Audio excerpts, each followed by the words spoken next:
welcome to a very sombre edition of the Nii Lamptey Show. You're joined by me, Joey, and by Imogen. Hi, Joey. By Neil. All right. And the prodigal son returns, a long overdue return for, because I couldn't think of another word for return, Laurie Kilpatrick. How are you, babe? I'm good, Joey. Nice to be back. How are you doing? Badly. And as well, much more badly than everyone else. As seems to be the sort of flavour of the day on social media, is to progressively ramp up the sort of the how badly I'm taking all of this news. So clearly, this is an emergency podcast because we recorded what is now the world's most obsolete podcast 2 days ago, to sort of reflect on the departure of Mark Robins. So, first question: fair? What do you think, Joey? What do you think? Right. So I enjoy playing the role of antagonist. So for the avoidance of doubt and for being real for 1 second, I genuinely don't think it's a good decision. So whilst I think I'll ask questions, either because they are interesting to ask or to maybe wind you up a little bit, it's not. I completely understand why people are so pissed off and why YouTube probably more than anybody else are legitimately pissed off. Yeah, there we go. Imogen, for those of you that can't see, because in fact, Imogen and Neil are currently both holding up Imogen, the self-made Mark Robins mask, and Neil, his picture with Mark Robins. Yeah, that scared me for a second, actually. Which bit? Who's that? Oh, just me. Some random person with Mark Robins. I just stole from the Instagram and printed it out. Was that your Bobby Thomas meeting, was it? Yeah, same day. My first and only meeting with Mark. What a day it was, eh? I can't remember what you said about talking to Mark. Did you did you not really get to talk to him much? I asked him 3 direct questions with a microphone because nobody else wanted to speak, and I told him who I was. I was Neil from the Nii Lamptey Show podcast. He obviously didn't care about that, but he was just as sort of intimidating and as matter of fact as you would imagine he was. And he was. Afterwards, I used all my bravery to walk straight up to him, shake his hand, thank him for everything he's done, told him I was a big fan of his, and got a photo. And that was all she wrote. And that's annoying, isn't it? How did he? I think now I remember us having this conversation. How did he react to being told that you were a fan of him as a man? Yeah, it's such a weird thing to say to somebody's face, isn't it? Like, I had my arm around him at the time, and I didn't know what to say. I'm usually quite good at blagging, being comfortable about a person. I was all right with Bobby Thomas, had a good conversation with him, perfectly normal. Mark turned up. No, nothing normal came out of my mouth. I had my arm around him. I'm a fan of you, I said. Those are the words I said. I'm a fan of you. You don't say that to people. But he was fine with it. He just, thanks very much. And then we took a photo, and that was it. If you said to Madonna, I'm a fan of you, I think it would be implicit that what you meant is I am a fan of your music and sort of maybe to a wider extent your impact on pop culture. But that there isn't the same level of tangible output with Mark Robins. So when you say it, it does just make it sound like you've got a poster of him up on your wall and that you just like his kind of his. I'm a fan of your ambivalence. That's all. That's me. And that's like, it didn't make any sense at the time, and it came out of my mouth. I didn't mean to say it. But it's real, isn't it? Oh, it's so real, Joey. It's real, and this is the very core of why you feel the way you feel today. Imogen, can you put into words how you feel today for me, please? No. Fantastic. It's been good talking to you. I've gone through all of the stages of the Kubler-Ross grief cycle already. Well, tip for you: they don't come in a linear way, and they can come all at once or not at all. Tomorrow's gonna be good then. Yeah, good luck with that. It's been a big day. Definitely haven't earned my money. Sorry, Joey, are we keeping you from your bottle of red wine that we just heard you popping the cork there? Well, you know I'm opening a bottle of red wine. It's they do sell screw-ons now. I do apologise. I can open a bottle of wine and listen to you. Don't worry about that. All right, okay, just checking. I know it's been a tough day for us all, so I don't for a moment begrudge you that. that glass, or 3. Can I put into words how I It's going in a glass. Yeah, go on, Imogen. You carry on. Nice glass of jam shed there. I think that's really disrespectful, actually, Joey. Oh, this is far too jovial for my liking. We've lost a great man. Can you not? That's why I've been drinking. Guarantee you, Mark Robbins is on the piss tonight. Sure, as is his right. I hope he's having a really, really big glass of whatever it is, a sherry, perhaps, whatever is his chosen tipple. Carling. Let's face it. Yeah. He's having a bonfire of bomber jackets, and he's warming his cup of Carling over the top of it. Static electricity all over the shop. Yeah. Let's call a spade a spade. He's put his best slippers on, and he's got 4 Carling out the fridge. Oh, fair play to him. To warm up. I do wonder what he is actually doing. What would you? I mean, I think I'd probably go out on the piss, but then I can't imagine Mark knowing where to go out. Like do you think? Do you think they'll have a proper bros get together? Yeah, perhaps. I fucking hope Doug King is having a dark time. That's what I hope. Glass of red. Yeah, maybe. He won't give a shiny fuck, will he? He's not first. Yeah. These are the decisions he wants to make, isn't it? He's come in. He's not going to make that thinking it's going to be everybody's going to be happy with it. He knew what he was doing. I don't know. This is a man that really likes attention and wants to be in the limelight and loves the fact that the fans sing his name. I don't know. I would be surprised if he saw the level of vitriol that was coming for him today. Yeah. He must have. He couldn't be surprised by it, surely. Well, no sane person would think so, but you don't make that kind of decision and not have a plan. And well, he says he's got a plan. Who knows? Unless he sat at the ground last night and he had to put up with the same sort of shite that I had to put up with, which is just constant.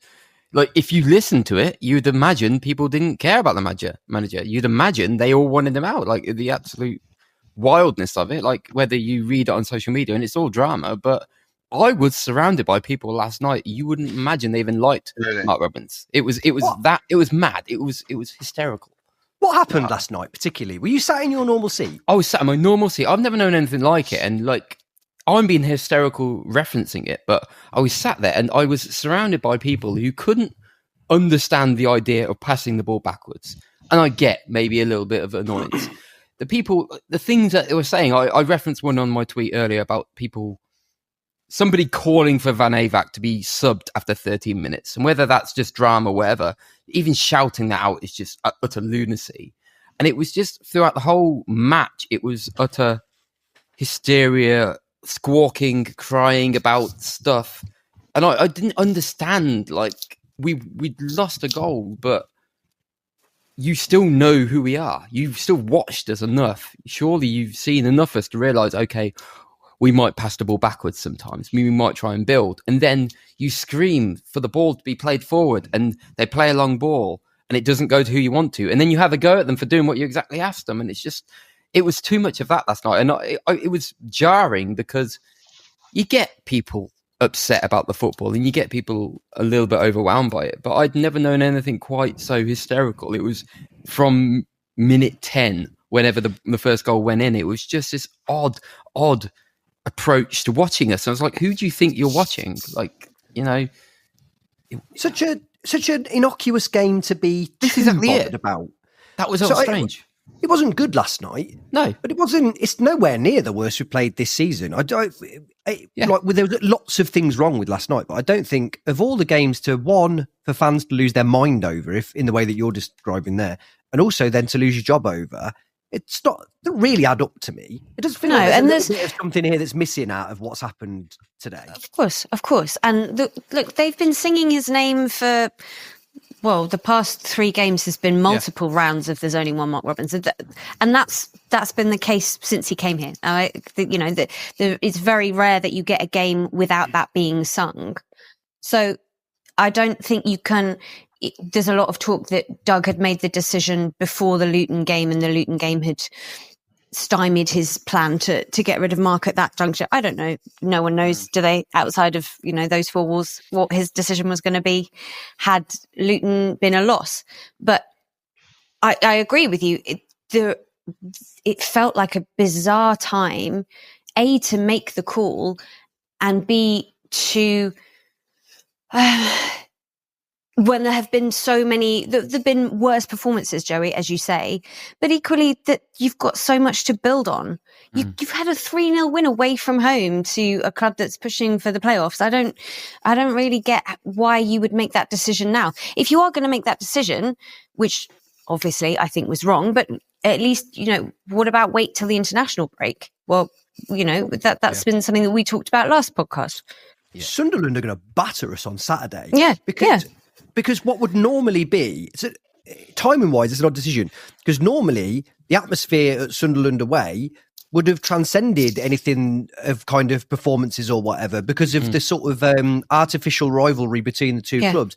Whereas now, the fans that go to that game, it's going to be like a 90-minute kind of fucking Mark Robins rally. It's going to be a really weirdly poisonous atmosphere, I expect, that's kind of going to be driven by anger towards a guy that presumably is going to be somewhere in the ground. But it's all going to be negative focused, and Sunderland are going to smell blood, presumably. The only hope that we've got is that if there is any discontent amongst the players towards Robins, like, by the way, as a slightly lighter note, who was Jada Silva trying to impress when he came on last night, right? It will be interesting to see how the players react. My guess would be that it doesn't motivate some sort of like, the bad guy has gone, let's all try and pick up.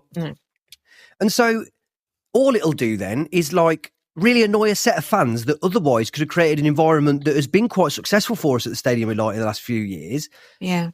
Instead, I've got a horrible feeling that we're going to get the shit kicked out of us on Saturday through a perfect storm of very unnecessary things. Like you say, I don't agree with him being gone, but even if you've made the decision for whatever reason to get rid of him, why don't you just wait until after Sunderland? It felt a bit like he was doing it because he thought, oh, well, it's further away from a home game. I've now got a few weeks and everything will die down. We've got, no one's going to go to Sunderland because it's miles away. So who could possibly be interested in a Sunderland game? And then we've got the international break and everyone will have forgotten about it by the time we play Sheffield United. It's bizarre.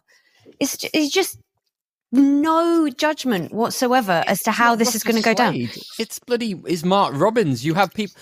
How many other managers have people singing their names anyway? Exactly. It's not a thing. Like the fact that this guy is still at this point having a swell of a stadium singing his name has to be some sort of indication as whether, look, we can talk about the detail of results and you can frame it however you want. You can go back 3 weeks, you can go back 3 months, you can go back however long you like. There is still a swell of support for this man that has to count for something. And to kind of feel like that doesn't matter, it's like he can't surely think that isn't there. That's not a thing, isn't it? He must recognize that this is going to be a decision that most people don't want. But he's a businessman, and so I guess is he? Well, but I think he's. So, but what I mean, no, I'm not saying that as a defense. It's quite Trumpy. But what I'm saying is that these people often don't give a fuck, do they? This is a kind of a mere obstacle in the pursuit of kind of progress to someone like this, stereotypically at least. I'm absolutely not saying that as a defense. I think there's what I find interesting is that there is a very emotive thing that's like, does he not understand that this is a person? But that my reaction to that would be, well, anyone that I've ever met that operates at that sort of level doesn't give a fuck about people. Like, there's not a consideration that they've got. So I just think I'm less surprised than other people are. But then maybe that's more of a cynical view of the world. But he's a total outsider, isn't he? Like, I was thinking about this today because I just went on Twitter and was trying to sift through the reactions, and I saw the second tier podcast people. One of whom was wearing a Cov shirt as he gave. He whacked it on, didn't he? Yeah, weird. Is he a Cov fan? No, Derby fan actually. And then you hear these people, and because we're like kind of important now. People actually care about what happens to our club. So you hear these people giving their opinions on what happens. And they were talking about how much money had been spent, and that we weren't making progress this season, and basically judging us as I would judge like a team in the Premiership, not really having any skin in the game. And that's essentially what Doug King is. He's a total outsider. He hasn't like dug through videos of like us winning the Checker trade and like fluking our way through the playoffs in League Two, like the nothing season in League One. Like he's just come in and he's just like, I am playing Football Manager now, and this is how you do being CEO of a football club.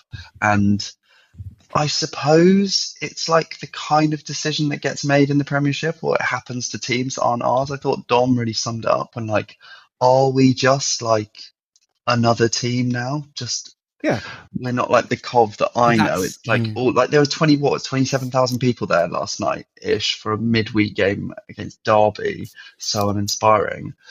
That's like almost 4 times as many people were there, like down in the dark days. And we've got all these people who have just totally different expectations as to what they should be viewing. But why is that? Like why? Like because of Mark. But that's what rankles, I think, more than anything. Like, go on, Joey. You very sorry, yeah, very, very quickly to chuck in my own experience of the kind of the crowd last night. So I've got a 3-year-old and a 6-year-old, and we've talked about this a million times. I've had a gap from when I was going week in, week out, home and away, to now is the first time that I've had a season ticket and I'm trying to go as regularly as possible again. So that's like maybe a 6-year, 5-year period, right? From League One. You didn't miss much, don't worry, mate. Well, no, but actually, no, I missed all of the good stuff, right? The second that I stopped going regularly was when it all started to happen, right? But I remember playing Leeds in the Championship, and it was massive. And it was the snow game. Do you remember where most of the games got called off? We were one of the few grounds with the infrastructure to make it go on. I think we lost 3-1. Yeah. And that game was huge for us. It must have been when Boothroyd was there and we were roughly in the playoffs around November or December or whatever. And that felt like a period of time where it was a rare bit of success. And even then, with everything going for us, we got 28,500 in. Last night was a home game against another mid-table team, Derby, on a Tuesday night. And without blinking, there's 28,500 there. And normally, sometimes you see the attendance come up on the screen and you look around and you're like, bullshit. Last night, you were like, I think there is 28,500 people in this ground tonight.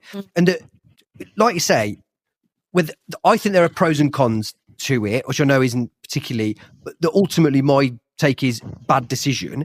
But there ain't fucking 28,500 people in that ground without Robbins. It's just not happening. No. You can say what you like around, there's been some impressive marketing or blah, blah, blah. But for me, with the eyes that I've got, to look at the ground as full as it was last night, knowing that the last time that I was going regularly was so different. Yeah. And that the only thing that's happened in that time basically is Mark Robbins. Yeah.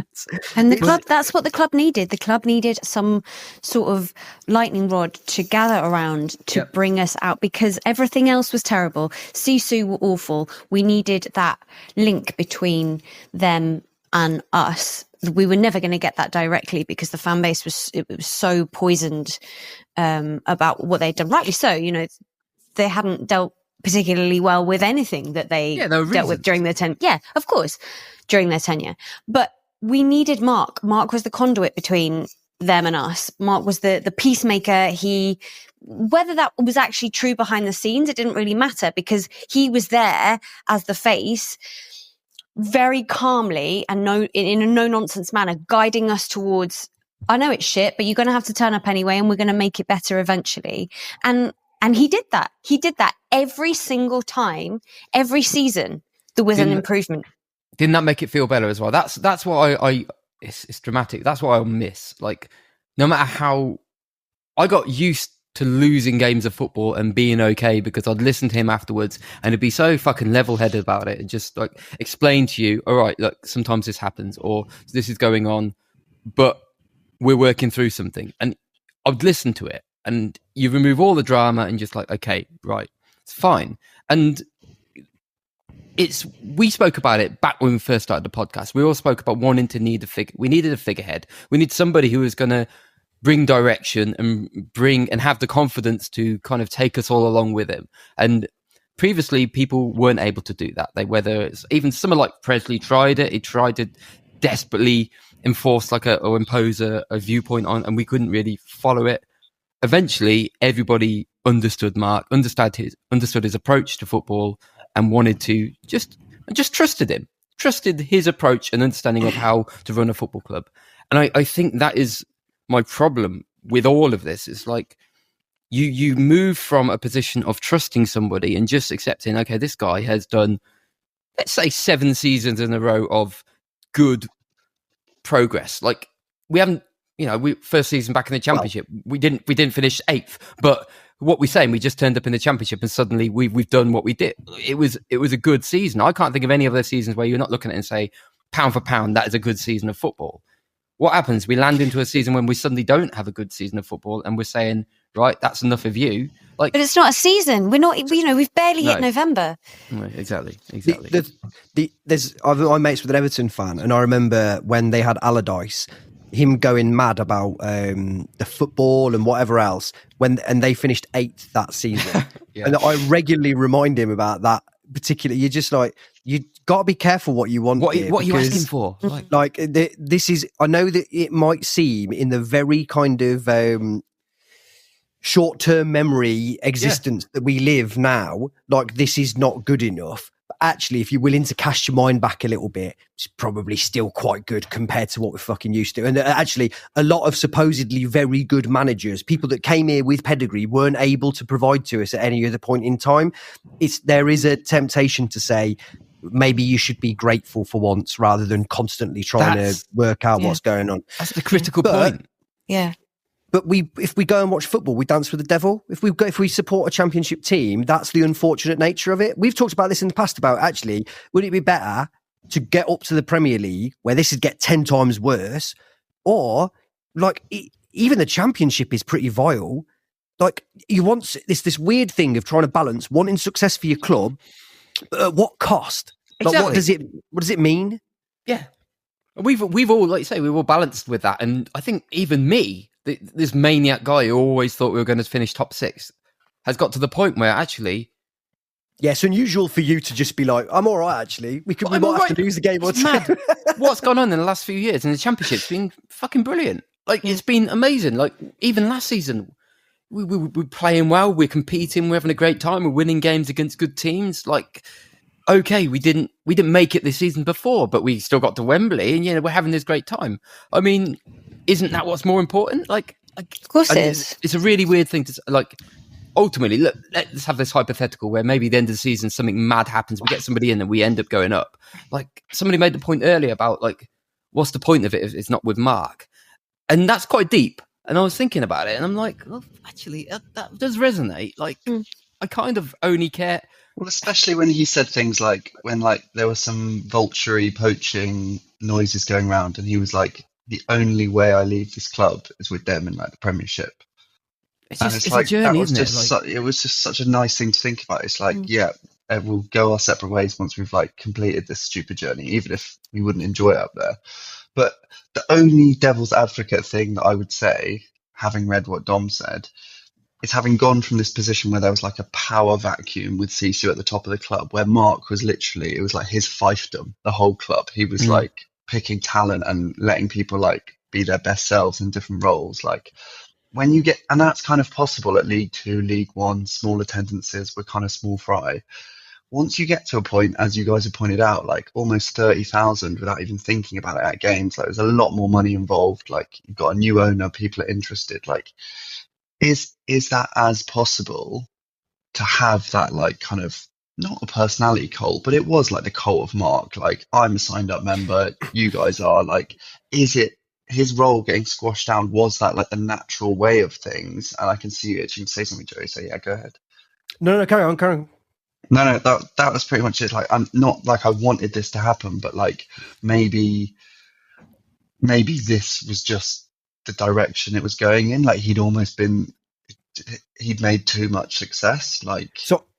So I think the thing is, for me, is that we've got to be really careful. Everyone, especially today, but it's been a big theme over the last year or so, but mainly like since Vivash left and since Lawrence left, everyone knows what's going on, whereas actually it's all conjecture, isn't it? But I'm going to add to the conjecture bonfire that is just about going out from the end of October, start of November, is I don't think Robbins has gone to Doug and said, can I have a big team of right?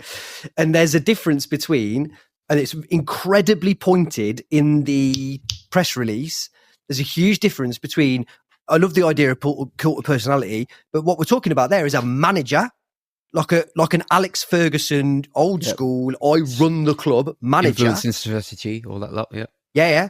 To what is deemed as being kind of a modern day fucking structure of a head coach operating within a team. And it's, I would say, whilst you don't know, and I'm doing the air quotes there for people listening, although you could have definitely heard that in my tone of voice, is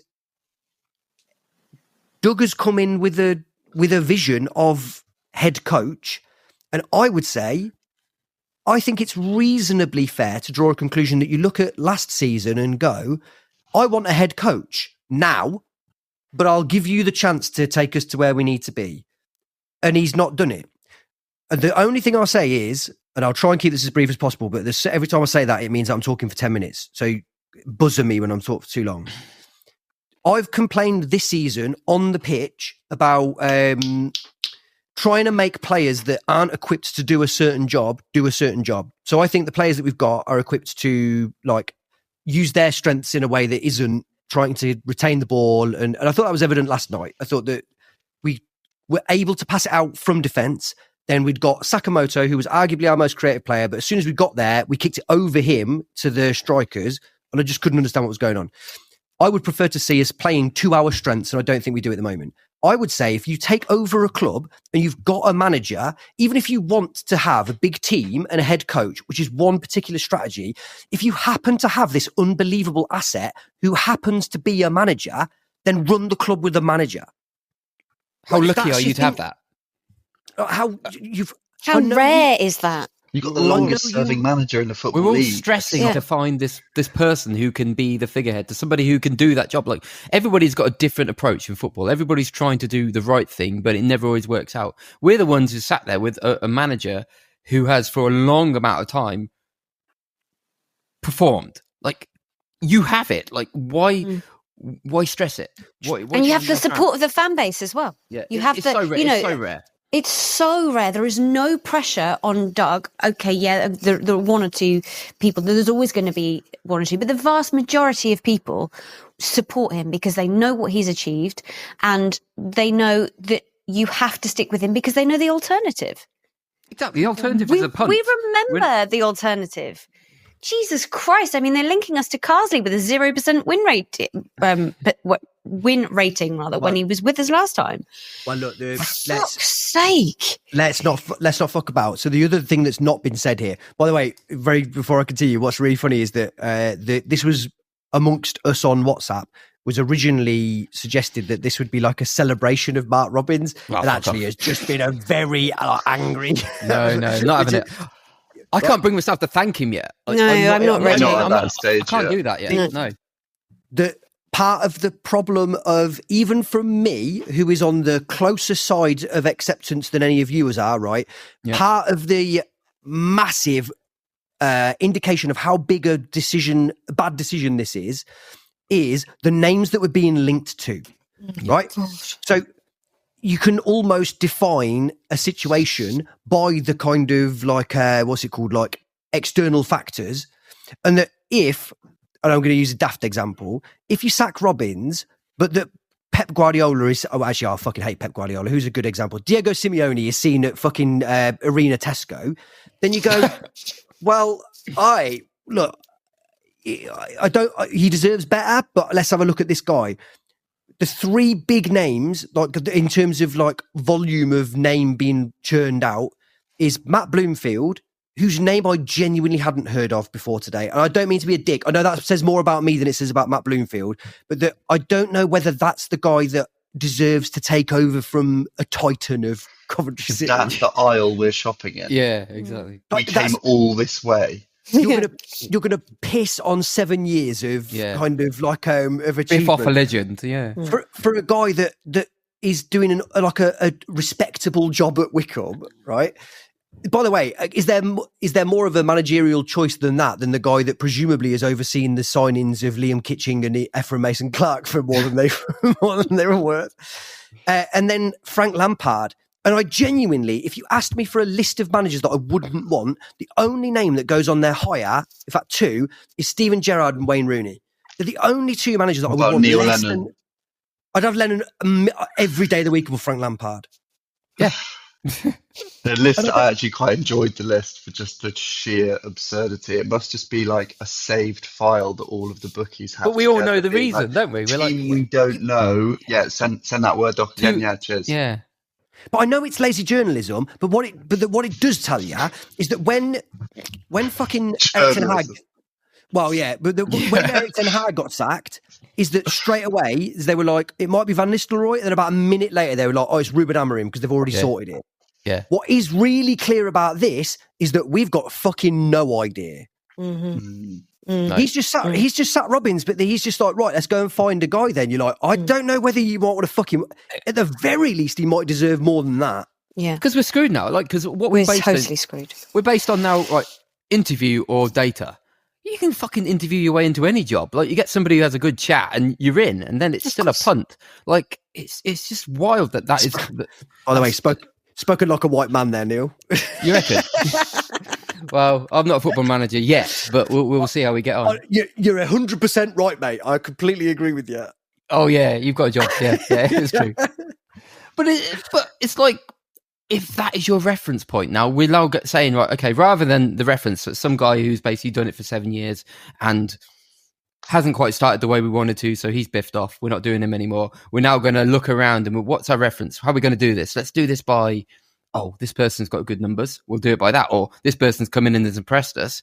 It's still a punt. It's like, why would you throw away something that is so rationally unless workable? there's something like, the only worrying thing is if we do go and inexplicably biff Sunderland on Saturday and their players do have some problem with Robbins, which we don't have that core of players together anymore who did get us through the divisions. Like, loyalties are certainly less strong than they would have been, like, even 18 months, 2 years ago. So, like, I'm not saying it's going to happen, but, like, I sort of hope there's something going on that, like, there's a million things going on that we don't know about, but, like, something more. Why do you hope that? Just because you can then reason it? Or because otherwise what we've got Doug King just outing himself as a terrible decision maker. That's what he is. I think you're going to be that's what he's doing. That's exactly what he's doing. It's a terrible decision. And also, I feel sorry for Robbins having had to basically have meetings with this guy for like the last X amount of months who doesn't know anything about football. Like, Mark Robbins is a better CEO of a club than Doug King is. And he's then just been fired by one. It's just like, this must be so annoying. Unless he wanted out. Do you reckon he was done with it? I don't think he was done with it. I don't think he was done with the club. Not the way he was talking last night, yeah. Oh, yeah. No chance. He cared. Of course he cares. Like, you can't be at a club for that long. Like, he could have walked out on so many occasions. It has been bleak. We've had how many homes? We've had times where the pitch wasn't even playable. I mean, if most sane people would have walked, and he must have been approached. He's always mentioned every time someone goes, my friends know who he is. Like, they support other clubs. They go, oh, that'd be great. That'd be wonderful. People who don't even know about football know who Mark Robbins is. Like, he is linked to every job that comes along, and he hasn't taken any of it. And you're not telling me that they can't have been approached personally, and he didn't do it. And Jesus Christ, I would have done the shit show that our club has been the past few years. Somebody was listing all the attributes that you'd want from a manager. They're listing, we need somebody who's experienced in the Championship, got good CV of progress, and you just sit there looking, Mark Robbins is available, isn't he? He's like, what? Come on, like. I mean, they want him at Burnley, for Christ's sake. He's going to be snapped up by somebody because he's sought after but not sexy. But now he's available. Somebody's going to have him because he's got a reference of he's got a canon of work which he can refer to, which is I've done good job and I know how to work football. He understands football. It's important. I don't think he'll be snapped up as quickly as you think, because of kind of he's unfashionable, isn't he? Despite empirically having done such a good job, I bet he doesn't get he probably deserves a job of a higher status than the one that he's ironically just been sacked from. But I bet he doesn't walk. I bet it takes him a little while to find the job that he wants. He might not want a job. This is it. He might want to rest. It's also funny if you look back in 10 years, there's photos of him and Carsley, him just guiding Carsley on the training pitch, and Carsley's just become England manager, and Mark's probably looking at it thinking, I've done better than him. Why have I not got that job? Because I mean, how about that as a swap? Yes, please.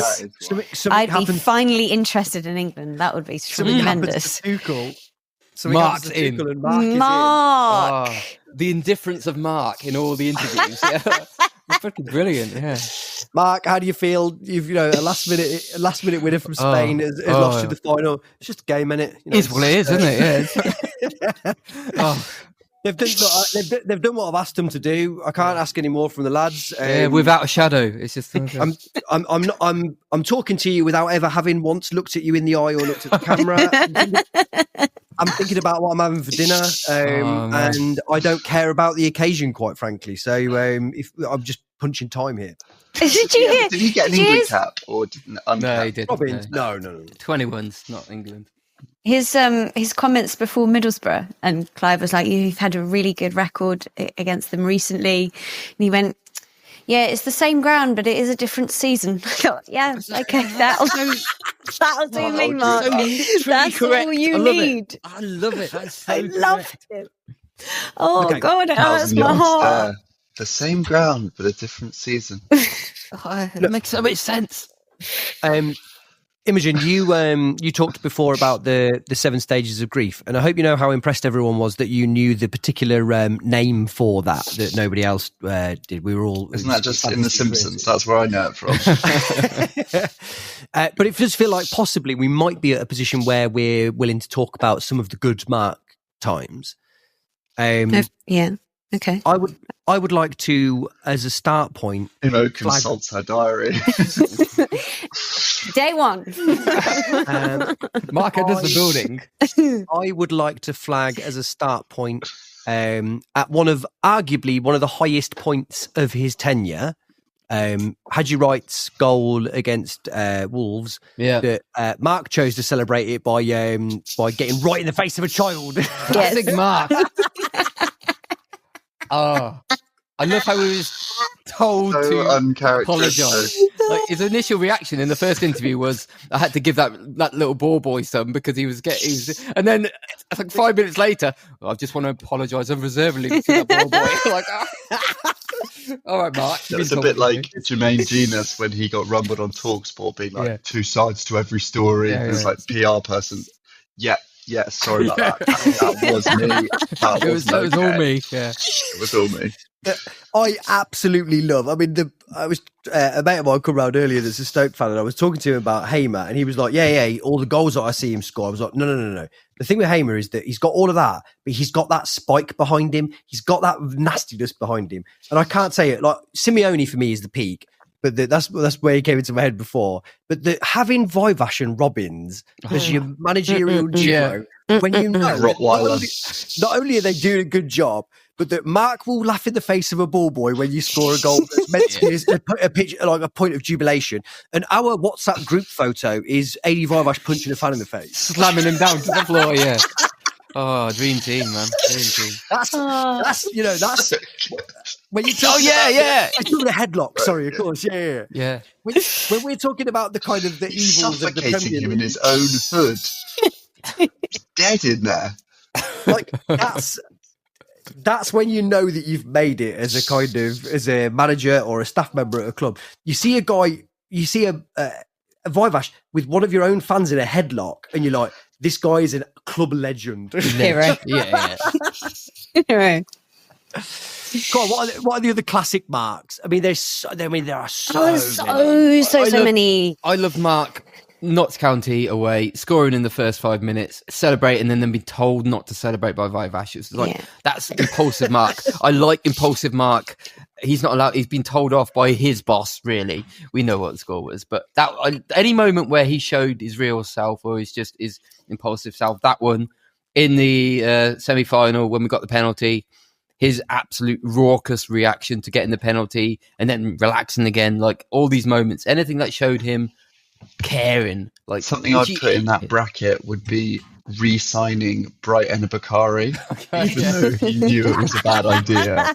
Yeah. He was like, there's a bit of me. Yeah, I'm gonna try. And I love what you stand for. He must have just walked through the door and he was like, I fucking shouldn't have done that. Yeah. I should never have done that. Just, And yeah, just I quit when don't. you're I'm ahead. not sorry. I'm It was not a one-night sorry. stand. No. It was beautiful. Just don't call them back. That's Yeah. By the way, God. when I was saying before about you can sometimes you can tell the situation and what it means by the other things that surround it. Is how good a job are you doing where your transfer strategy is thrown so far out of the window that you have to re-sign a guy that you obviously hate. Imagine what the list of players above Brighton Bakari Robbins would have wanted before he had to sign Brighton Bakari under those circumstances. Did he get a minute when he come back? No, he came back, turned up one day, maybe with the sort of the little leaflet from his uncle's funeral or something, and then just like, right, I'm off. And it was just a wild Wait, sorry, man. can you elaborate a bit more on leaflet? No, that's me. Uncle's That's funeral? me taking the mick out of the situation where he might have lied about Oh, I see. various family members dying and stuff just to not turn up I for training. believed it. Yeah. Have we done the Brighton Bakari story that I've got on the podcast, or have we Yeah, just No. when we actually, Yeah. oh well, we've done it, but for Imogen's benefit, let's do it. No, again. I remember it. You put it in the WhatsApp group. I just didn't think you'd put it on the. It's pod. the one where he's at like a all night sort of party I'll do the- rave. I'll do the brief recap because I'm sorry I can't remember whether we've done it before. But if for anybody that's not heard it, it is worth knowing that I used to work at the local.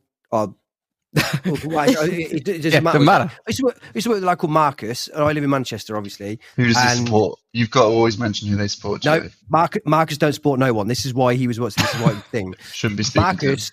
Marcus is one of these sort of guys that was like living way above his station. So like high posting, had got like this dead nice flat that he couldn't afford, blah, blah, blah, blah, blah.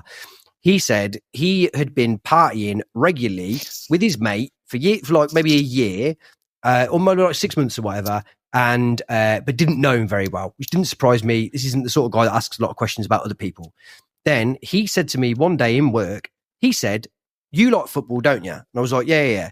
He said, my neighbour's a footballer. I only found out the other day because he asked me if I'd got a printer, and it was to print off some like work documents. And he was like, "Is it Wolves that you support?" And I was like, no, I'm a Coventry fan. He was like, "Oh, right, okay." I was like, "Out of interest, who's your neighbour?" He was like, "He's called Bright." I was like, "Is it Bright Bakari?" He was just like, "Yeah." And they were the legal documents from Wolves sacking him. And it was, he was in Manchester because he was on loan at Wigan at the time. And that he was just like, this guy is on it like every night of the week. Like he's like is wild. Living in the centre of Manchester, just getting like absolutely hammered on the regular. And as well, just you can imagine you can imagine in your own mind whether it's drink that he's doing or whether it's Do you reckon he's getting on it with Qatari club Al Bidder every night? Because it might be a bit harder out there, I'd imagine. He's like the anti-Mark, isn't he? But the idea that Mark is like, oh God, I'm going to have to fucking sign at Brighton. That wasn't even a bad season. That was a season that we had to consolidate in League One. We finished like 9th, didn't we, that season? And He was so good. But that's it. We heard the conversations. Everybody we spoke to, yeah, Bright, definitely the best player we've ever played with. Best player we've ever played with. It just turns out he's a lunatic. So like you have to deal with that. But I don't think second time around, Mark just didn't want to deal with it, did he? I think he came in the door and that was it. Do you know how many goals he's scored since 2019 when he left us? I'm going to hazard a guess that I can count it 5 off. years ago. In 5 years. Go on, tell us. Right, in a season with us, he scored 6. In the 5 years since, he scored 4. Yeah, I believe Out you. of 18 appearances, though, so not bad. Yeah, I wasn't expecting Brighton Bakari to make an appearance on this. No. We're still furious, by the way. Yeah, it's not. How about the wink in the promotional video during the summer? Sure. Gorgeous. That's him. Like somebody's told him to do it. So this is a thing on social media. Oh, I'll give it a go then. He still hates us, but he gave it a go, and I love him for it. I also enjoyed the little the sort of weird dad dancing that he did at Middlesbrough with the elbows crooked. That was really sweet. But Imogen, you're forgetting your favourite thing about Mark of all. His sexy face. Yeah, apart from that, which is his impeccable timing. What is it about his timing you love? Oh, when he claps. when he gets his name sung by the fans, he waits till exactly the same point of the song every time. It is my favourite thing about him. He's confident that the song isn't going to peter out or a chance is going to happen. And as soon as that moment hits... oh my God, I feel a bit emotional. I'm going to cry, man. This is fucking shit. Me too. This is horrible. Time every song. Is that So not like I can't believe we're not going to get to say goodbye. Well, he's on. Bullshit. Sorry, no, not say he's on the podcast next week. Don't be nasty. Oh, fuck's sake. By the way, fucking Doug. For anyone that does know him, if you could ask him whether he fancies honestly, us, it would be as well. Is that we've tried not to give a super soft ride to people that we've had on, albeit that you have to some extent. If Robbins wants to come on, we will use it as the softest ride in the entire world for him. I will sing a lullaby to him. Yeah, he can do whatever he wants. He can settle whatever scores, whatever vendettas, and I'll tell him, and I'll tell the press that that I've knitted it together in post production, and that he didn't say a single we'll word. promote it. We'll tell people about it and everything. It'll be great. Yeah. Sorry, not to drag on about Bright, but he does have. Oh, for God's sake! Sorry. Oh no, we're not on this. This is why you're not here, okay? He's got 81,000 Instagram followers. Can we get him on the podcast? That'd be definitely more fun than having Mark on. I guarantee it. There's He's got nothing to do out there in Qatar. Show him a bone. I used to listen to that Scroobius Pit podcast, but there's episodes of that I never bothered listening to because why would you bother? There was just him and his mates getting drunk. But what I would do is I would do that with Brighton and Bakari. I don't want to interview him, but I would get him on and have a great time. I'll show you how it's done. By the way, for the listeners again that can't see the faces, the continuing talk of anything that isn't Mark Robbins, the fury on Neil and Imogen's is like it's like we're having a laugh at a funeral. Why are we here tonight, Genuinely, guys? like, why are we here? I don't understand. All day long, I've been thinking, everything's occurred to me. I've had memes all over the shop and I can't post them because I'm too sad. And everything, I'm like, oh, that's a great reference. I'll do that. And I haven't been able to do it. And I've come here, I've laughed 3 times and I'm absolutely furious with myself. How have we allowed this? This is not on. I had a little cry listening to We Live and Die in These Towns earlier. And now you're fucking laughing about what disco treats Bright and Bakari's taking in Saudi. Qatar. Oh dear. Disco trees. You got to laugh adversity in the face, haven't you? You got to do it. What Magic Mark moments are we missing? All of Notts County. All of Notts County. Him always. His only like when a camera comes towards him is just to put his hand in front of it. Yeah, that's me. I'm gonna do that. It's just like that's Mark old man syndrome. Doesn't know how to actually interact with the camera, so he's just gonna do that because it's jovial. Doesn't really know how to smile either. His teeth were always missing. No, when he smiled, so it looked quite menacing. Except when he was interviewed by Sky Sports, it must just have been such a relief not to have to speak to Clive or Andy Turner that he would actually crack a smile occasionally, and that was that the sun was shining. He came out with some absolute. He liked teasing the Cov media, didn't he? Oh, yeah. Gave Clive some grief. I'm going to miss that. Him just whining, the utter indignity. See it coming down the tracks. He was just like, "I'm so much sharper than you." What are you on about, Clive? Get a proper haircut. He would always come to that's actually the only time I've ever spoken to him. He came to the London Sports Club. Oh, you met him?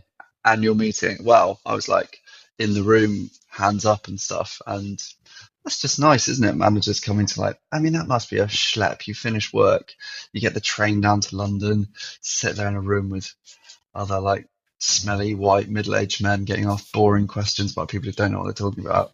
But he did it every season without fail, and just good as gold, not pissed off. Easy. It was just people who respect him, like him, respect him. You know, that's what of all the jobs, like everybody else is getting grief. He's got a group of people who actually do genuinely like him, revere him, enjoy him, want to talk to him. And then we're like, no, let's not do that. Let's just get rid of him and find somebody completely fresh and new. Yeah, fantastic. Fuck's sake. You know, we talked a little bit ago about footballers being either goodies or baddies in a sort of wrestling style. Mm. Is Robbins a goodie or a baddie? Depends who you're talking to. Are baddie? So, bear in mind, I want baddies. Like Vic is a baddie, like Hamer's a baddie. Do you know what I mean? Like, I don't think bad. It's really like Wreck-It Ralph, innit? Is that just because you're a bad guy doesn't mean you're a bad guy? Depends. He's got his alter ego, Squeaky Robbins. He's obviously the ultimate, the ultimate baddie. I think he's a baddie. He is a baddie. Well, I think he's a heel. Yeah. But this is where, like, we all talk about, like, I don't get involved in the loyalty thing. People think when I'm talking about Robbins, it's purely loyalty. Like, that man is, you know, he's a ruthless guy. Like, we've seen with the way that he's removed players. It's loyalty isn't the thing with me. I'm not judging him on loyalty. I'm judging him on overall performance. And I think, like, if we're talking about goodies and baddies, his ruthlessness towards any player who has even supported us, if it doesn't serve the cause moving forward, you can't pretend that he's not anything other than, you know, a baddie. He doesn't care about that. But I don't even mean it that seriously. I mean on a much more kind of like just sort of like, do you know what I mean? It's I think that ruthlessness and those kind of Keane versus Vieira type things, they're more like, that's a different thing. I more mean like in the sort of if football, sports entertainment world. Yeah, the arena that he occupies, as far as I'm concerned, is like a sort of a celebrated, you know. Yeah. Like a bit of he's dour and he's like, screaming in kids' faces. Yeah. Fergie's a baddie, isn't he? I just think I don't think you get many manager baddies, do you? That aren't pantomime villains. No. He's able to be he's an anti-hero of sorts, Mark Robbins. Yeah, he doesn't buy into it. He doesn't care whether you think he's a goodie or a baddie. There is no performance element to his management. He doesn't give a fuck. Gotta miss it. Imagine what his 6 monthly appraisals must be like. So, Mark, do you think you've made progress in the last 6 months? And he's like, why am I here? I should be doing this appraisal.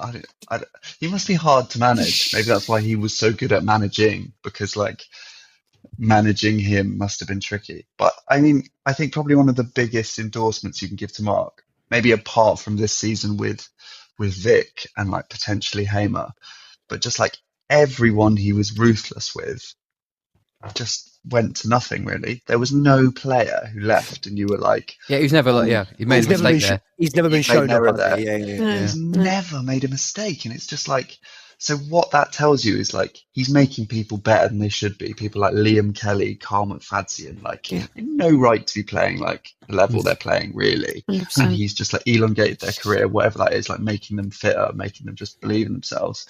But as soon as people left his orbit, they were just oh fuck, I needed Mark, didn't I, more than I thought. Unless you've literally got a generational talent like Gokares, who's just and that just makes Robbins look even better. Yeah, that's a different thing, isn't it? If you get sold, if you go from Cov to Sporting, that might not be that's not a sideways move in the same way as like Dom Hyam has done really, really well since he's joined Blackburn, but only as well as he was. We all knew it. It's not like he's gone to the Premier League since he's joined us. He was a very good Championship defender at us. He's gone to Blackburn and he's still a very good Championship defender. The only reason he left is presumably because we wanted £2 million for it, because we needed the money to. I don't even think he was desperate to leave.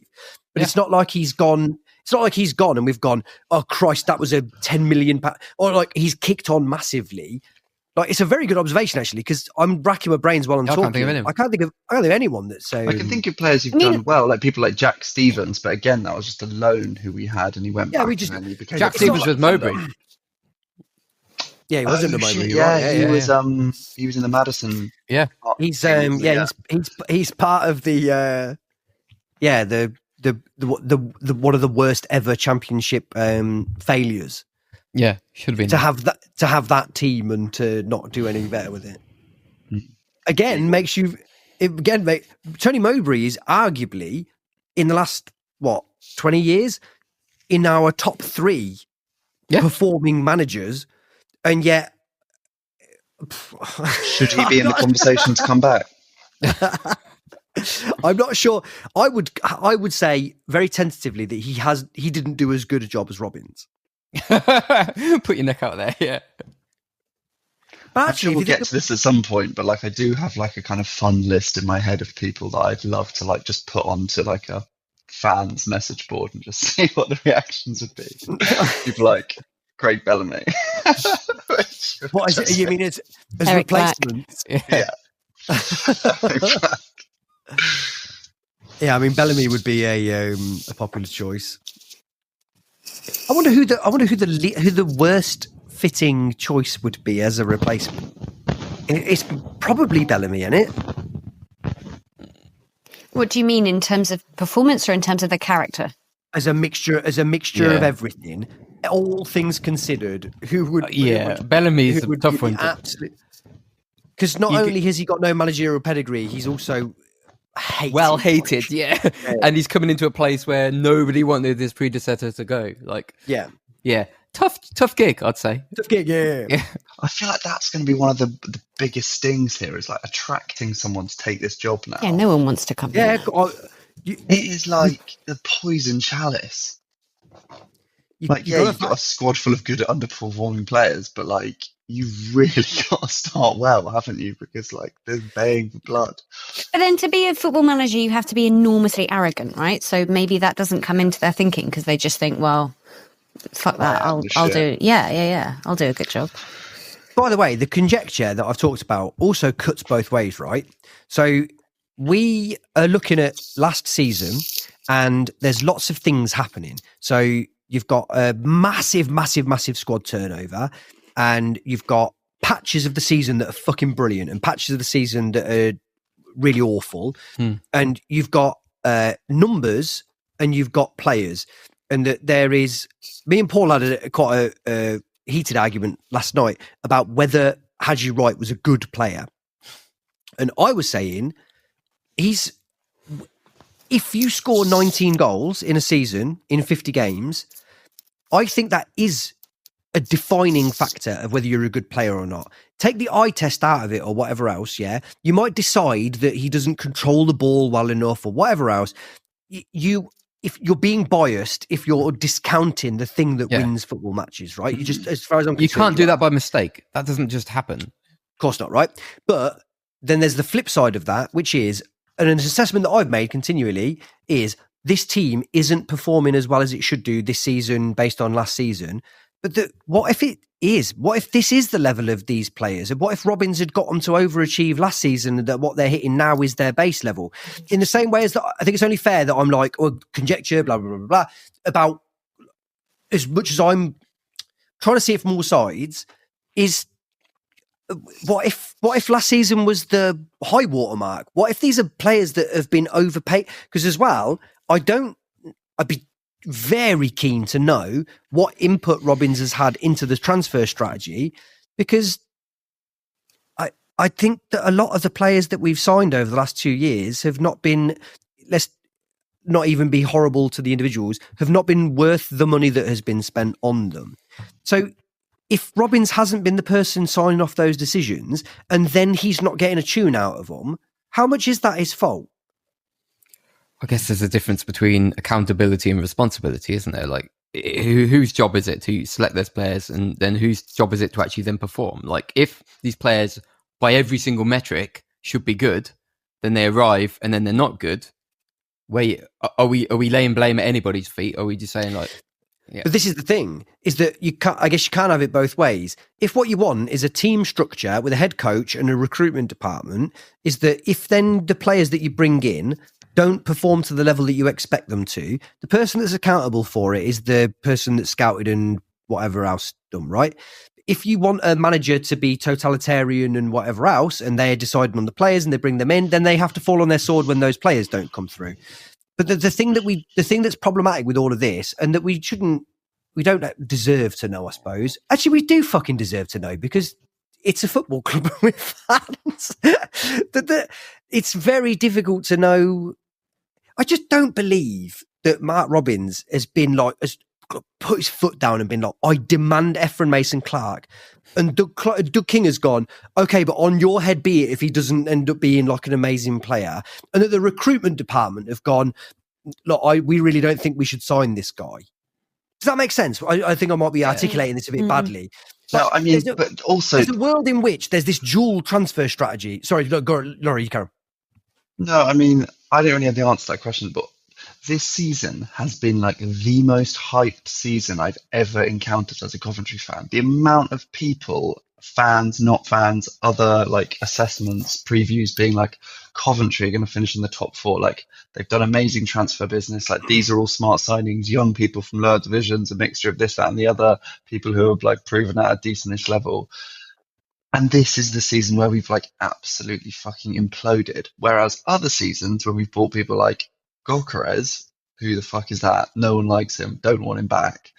People who we don't know, like Hamer, and Robbins has been able to improve them. Like, are you saying like where was this cut-off point where Robbins started losing control? I don't think we've imploded. All right, maybe imploded's a bit much, but like we're almost in the bottom 3. Name the players though who in the last, like, let's say 18 months, the ones who I can say Liam Kitchen, Jay Da Silva are probably not the ones who are playing at a level which we wouldn't accept. Like, I think over the course of that period, you'd say Ellis Sims, most people think he's got something. Right. Most people think he's got something. Like, I can't think of too many.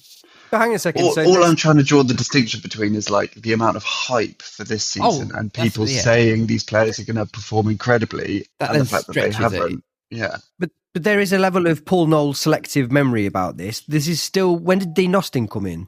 Last November. Last season, beginning of last season. So then Dean Austin isn't responsible for Vic and Hamer then? No. Okay. No. So in that case then, if we look at that transfer record particularly, and I'm not saying it's Dean Austin, what I'm trying to do is establish a timeline. It might be that who knows who signed these players, but that actually Vic and Hamer then become defunct because it's a different time, right? Either Robbins is spending his off days in Holland or Brazil or, at Brighton.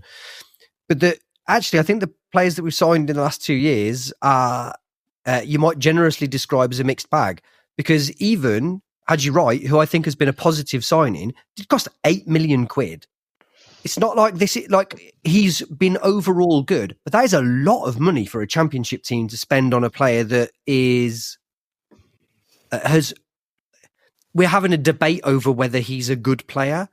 Like, I don't know whether you're having a debate over whether, say, Ben Sheaf is a good player. Who's having that debate though? Like, I know Paul's crazy, but it is fair enough to say that he does disappear in whole games quite frequently. You say like this? It's a posh league, we're in like £8 million for 20 goals in this division. I know that's other competitions as well. Like, that's not like a terrible return, is it? I know it's still a lot of money. But I'm not saying that. But I'm saying that this is not resounding. If you look at the whole business, this is not resounding success across the board for the money that we've spent, which I think is in the last 2 years. I think we've only had 2 other clubs that have spent more than this, and that includes all of the clubs that have gone down. By the way, but you can argue that's just because he's got so much money that he's just throwing. But hang a second. I'm not saying it's Robbins. What I'm saying is that actually this is either justification why Doug has wanted him to go, but I just don't believe that Doug has gone, here's like a big transfer purse, you go and have it. No. I think it's much more likely that Robbins has been thrust players upon him, and then because he hasn't got a tune out of them to the extent that the value of them has dictated, that he's the guy that falls on his sword. But again, you've got to be very, very careful. We don't know these things. It's a shame. You wonder whether the fans forum on Monday might illuminate it a little bit more. Well, no, because it would just be his spin, won't it? You can answer every question he's going to be asked. You can answer it rationally because that's football. You can't question it. If someone says, "Oh, why have you sacked him?" He'll just give you the stats. "Oh, he hasn't done this since April the 1st," and you can answer it, and you can be upset about it, but you're not going to. You can't deny it. Is this going to be like on YouTube or something? Is it like Chatham House Rules? Is it like a secret for fans? No, you've got to be there, haven't you? So Kev, I believe, and again, everything's happening so fast at the minute, and that again, in the same way as conjecture, we've got to be very clear that what somebody says on Twitter don't necessarily make it true. What? But but at least this seems to have come from Kev Monks, is that the forum will be an invite situation for representatives of recognised supporters clubs. Mm. Do we Not get to podcast. send a representative? Yeah. Can we form one quickly? Yeah. We need to be pretty quick. Um, I don't know whether Surely CJ will be there live streaming it then. I don't know whether they take a representative from the Mark Robbins Supporters Club under present circumstances. All wearing their masks. We'll get our application in fairly early. I really, really, really can't overstate for the listeners the even more so than usual begrudging smiles of Neil and Imogen through everything that's happening here. Like, it's the most polite smiles I've ever seen for what is, take even my lack of being funny out of it, but that you don't want to be happy in like a sort of show of respect more than anything else by the looks of it. But they've got giggles at lest we forget. Yeah. I got Very fitting, of course. Lest we forget, yeah. Maybe they've sacked Robbins because a giant walking poppy is going to take charge of the game on Saturday. We can only hope. Why are you here? Why? You know what's been the worst part of today? Like the other week, for This. oh yeah, there's been a lot of bad things, but the other day I changed my screensaver to something different, and it's still my screensaver. And every time I open up my phone, that fucking thing pops up, and I'm like, what am I going to do about this now? I haven't got the heart to change it.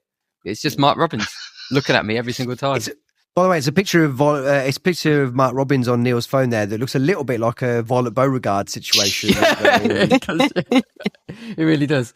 Screenshot. It might be worth sticking that on Twitter so that this has been an unusually visual podcast for what is an oral medium. So, but it might not kill you, to listener, to use your fucking imagination for once. How about that? Come on. But you've done your best job of like a kind of country file podcast presenter, Joe, being like, what we're looking at here is. So if you can imagine, dear listener, for one moment, a skylark ascending beautifully across the... No respect. No respect. This is, you've been very respect heavy. I've not seen do you want an hour of silence? Yeah. Just your beating heart throbbing out a bass line. I've not seen this respect level from you, Imogen. You were annoyed Because you're too busy talking. Well, he's the host.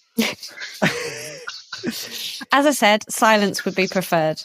Why can't we all just sit and ruminate, think about what this man has done for our club? I know that, but you were annoyed earlier when I poured a glass of wine.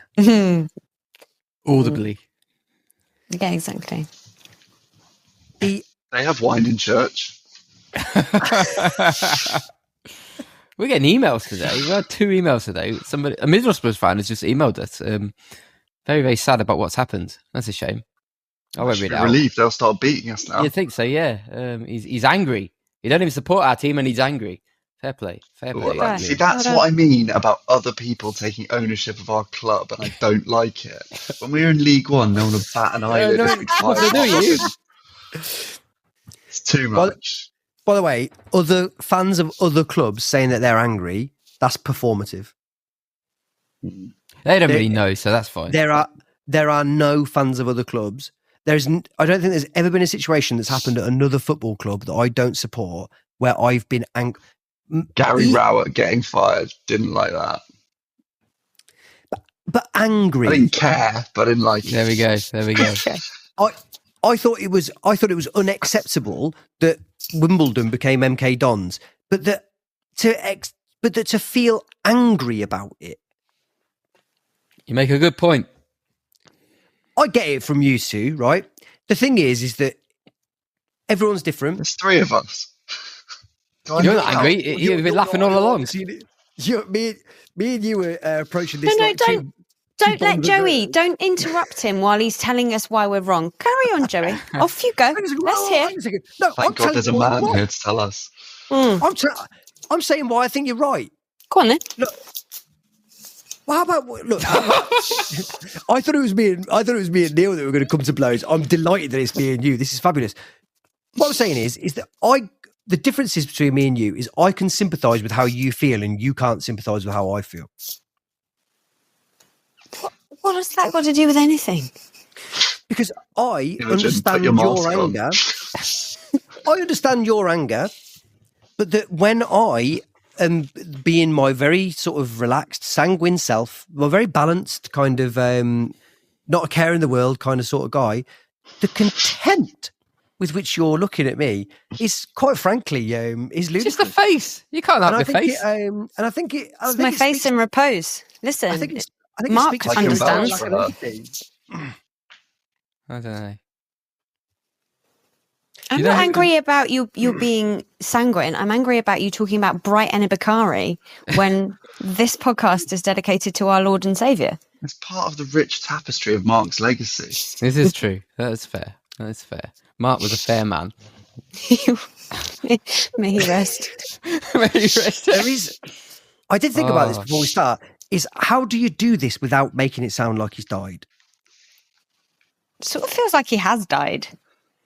Yeah, he's not ours anymore. No. That part of it is. I'm both annoyed and okay. Like I'm annoyed, like I just because like I thought it was going to be like this cathartic sort of release of I'm just going to let all this fury that I felt. I wrote stuff down. I had things to say. I had things to say, Joey, and I haven't said them. But actually, I don't mind the fact that finally I've been able to have a little bit of a laugh today because it's been bloody annoying otherwise. Do you want to say some of them, Neil? Yeah, let's hear You're in a circle of trust here. No, I was on the radio earlier. Oh, maybe I didn't listen to it. They asked somebody from this podcast to go on it, and I jumped in there. Radio who? Free Hits Radio. John Dazell's thing. I don't know. I've got a load of words. I've said I don't want to say them. This is too performative. I can't do that. I'll write a blog for you guys. That's not performative at all. Don't let Joey hear you performing. I'd like to. I think. Well, look, you do whatever you feel comfortable doing, but I think everyone would like to hear it. I promise not to be a prick about it either. About that. Let me have a look. Guys. Or I'll try. I'm going to read the words as I wrote them, and this doesn't sound right. I'm sorry, but Mark Robbins did not deserve to be punished for a bad spell. Something that after 8 years is almost inevitable. Now you understand that one. What are we saying? We're behind you until you stop being perfect, then you're gone? What sort of approach to assessing performance is that? It seems to be fueled by the wider madness that football has become, and I just hope we were better than that. And that's basically some of my points. Sorry I made it seem so elaborate, but it's the only way I could read it out. I think it's absolutely fine. Those are some of my thoughts. A bit better than that as well. I think I'd like to. I wanted. The worst thing about it, isn't it? Because now, like, I kind of felt superior to like all other fans because we had Mark Robbins and we weren't involved in the dirty business of like just mixing managers every like 18 months. And that could be it. We just had like Dad. Dad was always just there. Dad's never gonna die. Dad lives forever. But he is dead. Not dead, but he's fired. Yeah, he's sacked. He's in Doug King. But isn't it weird though? Like we did feel that we were a bit different, and I don't know what different is, but like we could very much be Stoke next. They had Pulis for ages, happy, then eventually didn't work out, and see you later. Then you just fanny about having a pod. United. You just mess around, desperate for this one thing that you're looking for. But what about if in football you can't be brilliant 8 years in a row? Imagine if that's the case. Imagine if you can only do 7. Like, it's insane to think that this the first time he's come to a place where maybe it looks like he might not have a good season. That's it. We say, right, you're not good enough. Like, if you look back at his legacy and say, well, this guy, there's a guy back in the 2000s who he did 8 great seasons out of 10. You'd be like, that guy's a hero. We didn't give him a chance now. He's done 7 in a row and that's it. Also, not to compare him to Fergie, but like I was just about to say he was like building a new team like every like season and a half, 2 seasons. Like he couldn't just like settle on the same team for like the best part of like 3-4 years. He like had to keep on constantly like having new ideas and like different divisions and just like running out of money, flogging people. just like he could just like, for a man who literally looks like he's stuck in time, apart from his like waistband, he was able to adapt like unbelievably well all the time, and he was. Yeah. I mean, he didn't have like some crazy like systems he was playing. He wasn't like reinventing football, but it was just like. But the calmness clean helped. Football, wasn't it? And also, he wasn't just rebuilding team. It's not like with Fergie, who might have lost a player, but then could replace him with someone just as good who was ready-made, ready to go. He was having to rebuild with people who no one had ever heard of, and he had to build them up in order to get them to the level that was anywhere near the level that the players that we just sold on. So he was doing that rebuilding job constantly. He must have been exhausted. I think if Fergie was coming to the end of his tenure in 5 years' time, the thing that would be said was he should have won more than 2 Champions Leagues, and the ludicrous contempt for that career that would be that assessment. There we go. The job that he did is absolutely insane. But that's what would be said, is that for a club that was that dominant, he should have. But it's not. It doesn't. When you see the job that was done there, is what was done. But so to data doesn't, same as anything. You need a mixture of facts and eyes, don't you, on everything? And I think that's what's been different. Point, though, was Fergie the first person to win the Champions League, having let English teams back into Europe after it was the first ones in the 90s. So it's a totally different time, wasn't it? Because now we're like the most dominant league in the world, and by far in Europe. So we're expected to win the Champions League like once every 2 or 3 years. Yeah, but he wouldn't. Are you on about Aberdeen, or are you on about Man United? He didn't win the Champions League with Aberdeen, though, did he? No, but he won a European trophy. Cup winners, yeah. But he won. That was 85. But the Heysel wasn't fucking 1997 or whatever, was it? Like it was mid 80s. Yeah, and we got chucked out of Europe until like. Well, not 1998. I know. No. As in, we didn't win it even still, even though we were back in the tournaments. No. So like, he broke a drought. But look, that's true. But when we talked about Brighton and Bakary for more than 2 minutes, is that Imogen looked like she was going to fucking drive a stake through our hearts. If we start talking about Alex Ferguson for longer than we already have now. Sorry, I'm already watching videos of Mark. I really, you've lost me. Sorry. Tell us what your search terms were. Oh no, I'm just watching someone going who's through personal folders. No, that's for later. I'm just watching like Mark Robbins' best bits. I would have, if I was on YouTube, the problem that I'd have had is that I would have put like Mark best bits, forgetting that there are other Marks. Marks, yeah. Not to me, there aren't. No other Marks. Well, but they'll try telling YouTube that. I will. We'll try. Oh, the little oh, Neil, it's your favourite. It's when he jumps up and lady. He loved us, didn't he? He did. He really did. He was a lot slimmer there. Well, you remember that year he came back a couple of years afterwards? He came back and smashing Nick. He was wearing a lovely little. Yeah, he did. He looked very handsome that year. Didn't bother later on, of course, but we're not going to judge him for that.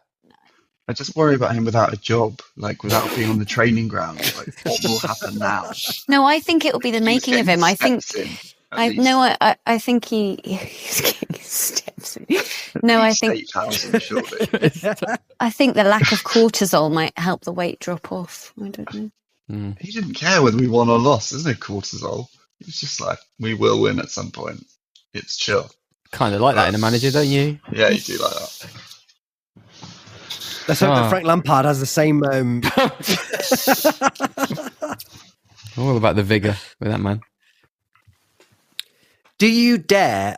And even as I'm asking this question, I know what the answer is.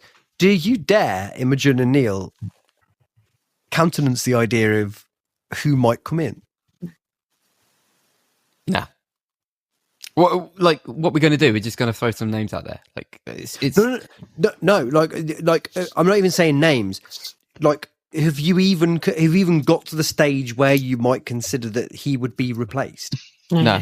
Earlier, like on my radio stint, I said I wouldn't indulge it, and not because of some sort of dramatic respect for him, but just like, what's the point?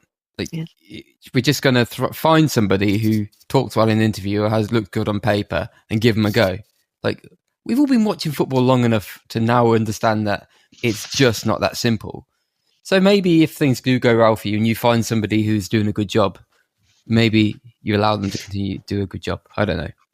Yeah. I'll tell you what I will say, for all of my superficial cynicism and whatever, is talking to you two has really pushed me further towards the kind of the injustice of it, which I was much more down that way than you might realise.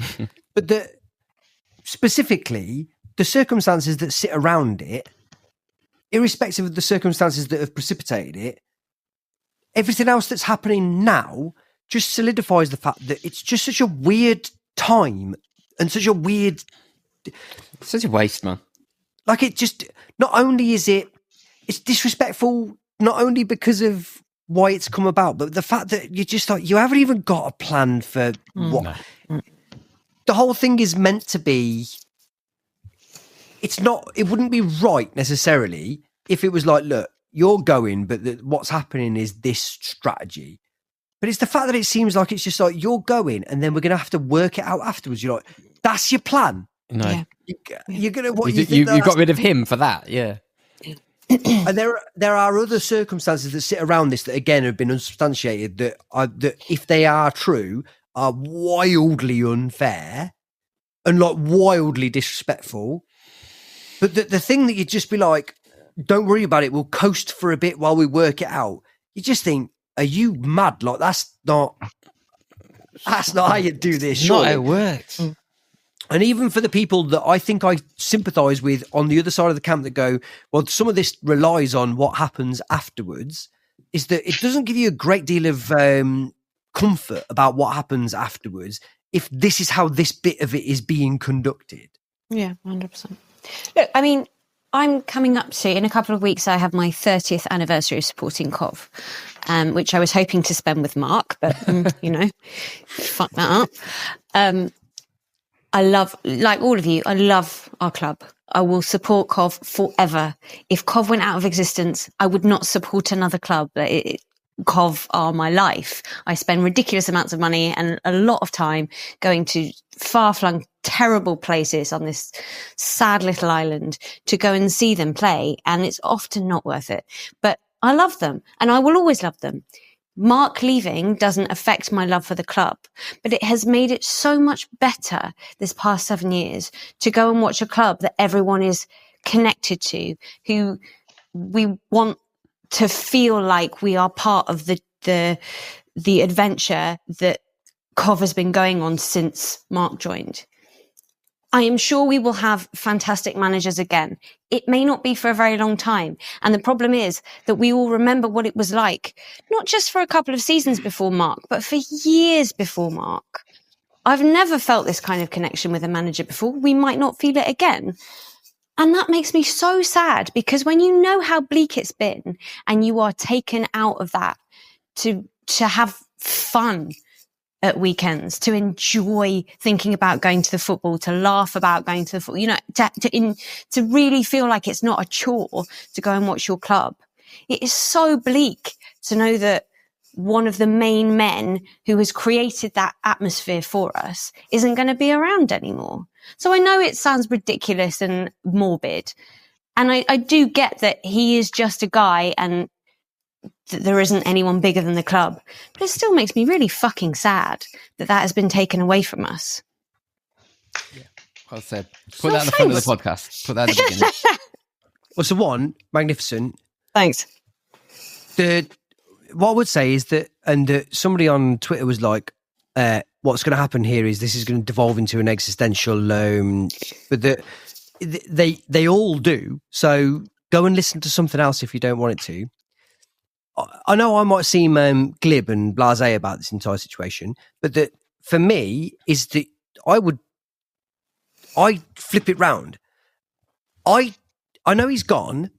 but that impermanence is something that you can guarantee in football. And that whilst I am genuinely, actually, I was going to say I'm genuinely sad. I'm not. I'm genuinely sad. The reason I'm not genuinely sad is that it's replaced with gratitude that we've experienced something that most people don't get to have. So me and my wife talk about this an awful lot. Is I am a kind of almost resolute pessimist as a kind of like a core value. That I just expect everything to go badly. And so what can be construed as cynicism is fair, but that I've just been really grateful that we got something that most other clubs don't get. So I expect it should have ended earlier. Like we didn't deserve all the shit that we had to deal with before Robbins came in, which is what, 10 years? How long was Sisu there for? It's best part of 10 years, right? Yeah. But I also look at it and go, if they hadn't come in, we don't get 7 years of how many other clubs. So I know this is a bit of a tangent. Carlisle and Rochdale. Rochdale stayed in League Two for 28 years. Yeah, they did nothing. Yeah. Right? Carlisle, I don't They think were a was reference, finished. weren't they? Carlisle didn't finish above 13th or below something like 18th for something like 10 years or something like that. Forgive me, Carlisle fans, you'll know the actual, but you'll know the sort of references there. But we were in that same spot.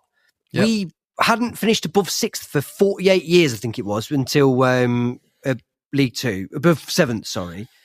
And so I know I sound glib, but because I expect the worst all the time, I've been so happy and so grateful that we've had this period that when it's ended, I always knew it was going to end. And so my grieving period has already happened. Does that make sense?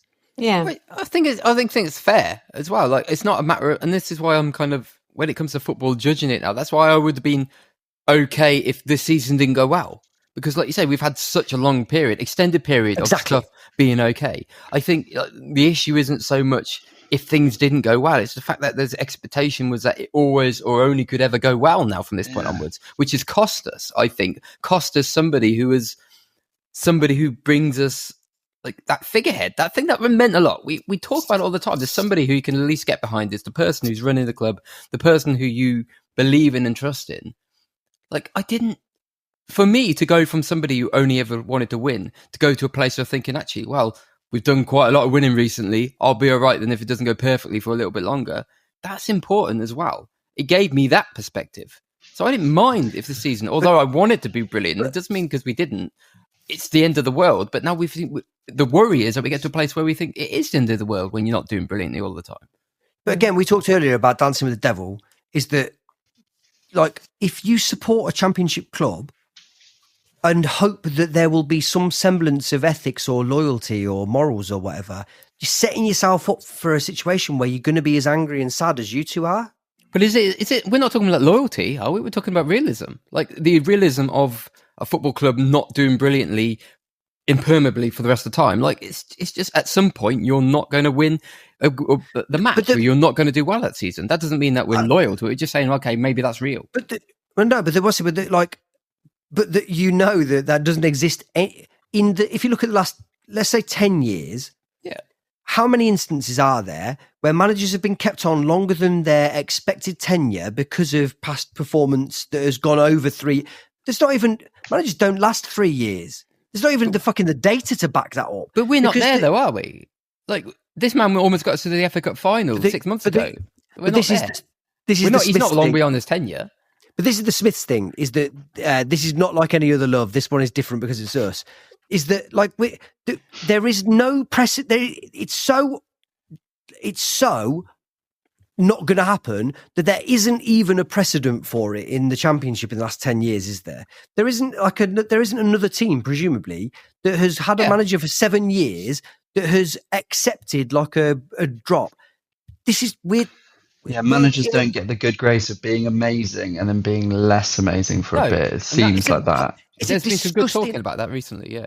It's a disgusting industry that is one that is fueled by short-termism, by self-interest, by like all of the stuff that we're again conjecturing about Doug, about kind of like he wants this or he's doing this or whatever else. No one knows, and it's all so I don't know how you can. I know how you can want it, and I know how you can feel when it doesn't happen. But I am surprised when it happens. You're like, I can't believe this has happened.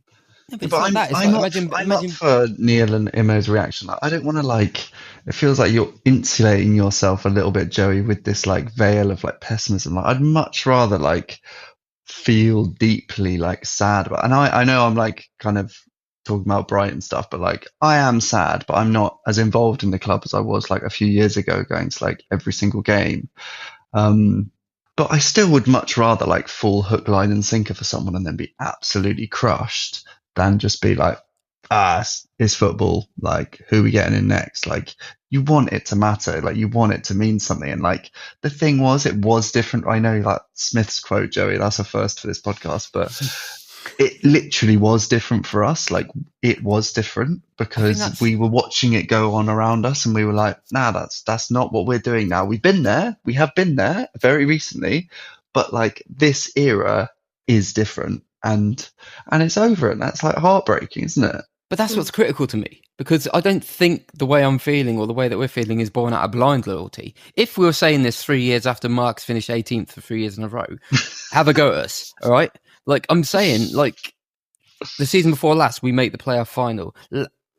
Last 6 months ago, it was almost a pinnacle of his managerial career. I'm saying things don't dissipate that quickly.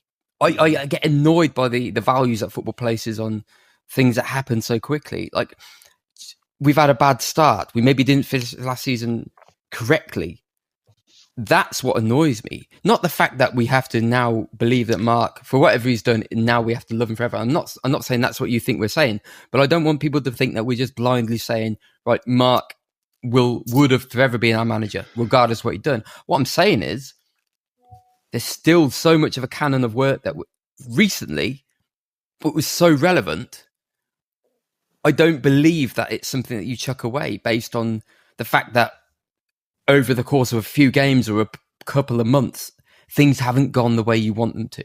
I think we had so much more to reference to say, well, actually, no, let's allow this man. Let's allow this man who's done so much for 7 years to fix it, rather than do the default thing in football, which is not fix it. Who do we punish?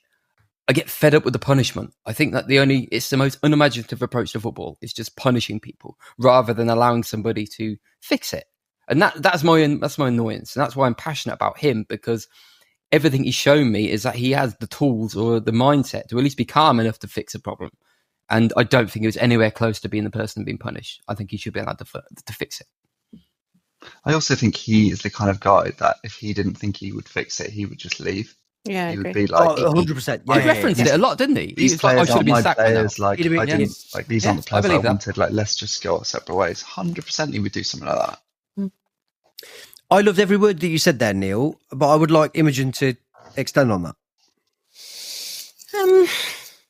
I do see what you're saying in that it might seem almost naive to invest this much in a manager in these times.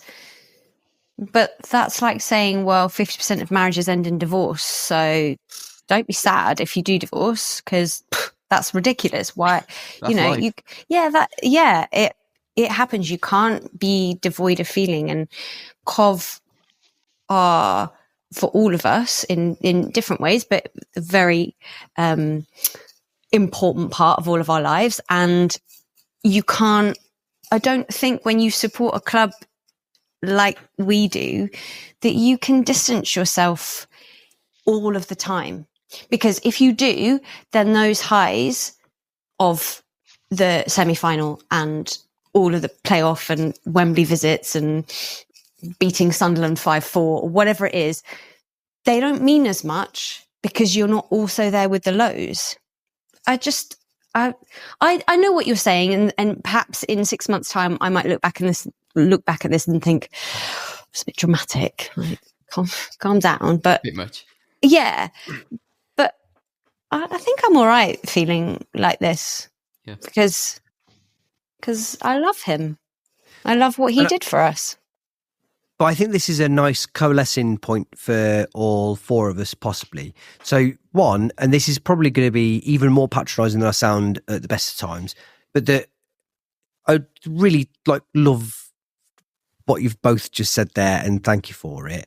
But that weirdly, there's this sort of what's the word? Is it conciliatory? Almost like you've got to feel bad for feeling how you feel. I don't mean that at all, right? Is that actually, it sounded a bit superficial when I was saying it earlier, but everyone experiences everything in a different way, and that used to is coming at this from a completely acceptable version of of raw emotion, and that people like me and Paul, who we tried to get on, we had to get Laurie on instead. Very, I'm sorry, Laurie. I literally couldn't resist that. By the way, I was so happy to see your face and to get you on. Your insults stopped landing so long ago, literally. To everyone. Is that why you put that emo fringe at the front so that I didn't get into your head?